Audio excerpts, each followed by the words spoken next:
通地检署伫侦办郑文灿涉嫌这个贪污的期间，搜索伊相关住处的时呢，发现讲郑文灿伫台北市台北的住所主人房的这个暗柜仔内有2个有锁的这个保龄袋啊。 内底藏偌济现金678万，外界佫发现讲，这个包现金这个封条有部分的银行依照进行郑文灿财产的申报，伊甲因太太无伫迄几间银行开户，若是讲郑文灿无度交代清楚者，检方将伊财产来源不明罪另案侦办。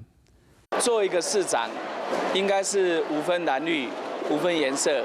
那么全力以赴把市政做好。他们囡仔同齐 Give Me Five 搁叫市民团团包围。时任桃园市长郑文灿过去参加活动是真请仰风光，不过如今若贪污罪缠身，罪名恐惊会搁再加一惊。 真侪钱用规地咧底，这是桃园地检署敲找郑文灿因台北徛街为房间边仔暗柜内底找到现金，全部加起来超过600万。今年的7月29号，持桃园地方法院法官的一个搜索票，在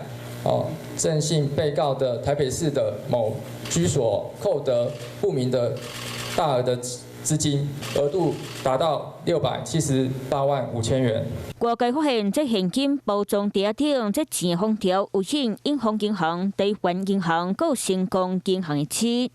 只不过根据郑文灿详细的财产申报资料，伊和太太并下存款的银行账户，包含台新、台湾银行、国泰世华，都是保伫永丰和成功银行开户。啊，哪有这2间银行的钱无法度交代？明仔载爱共同集中咱的选票，共同集中咱的选票。 郑文灿若是无法度交代钱是为倒位来的，针对涉嫌财产来源不明罪，桃园地检署会另外侦办。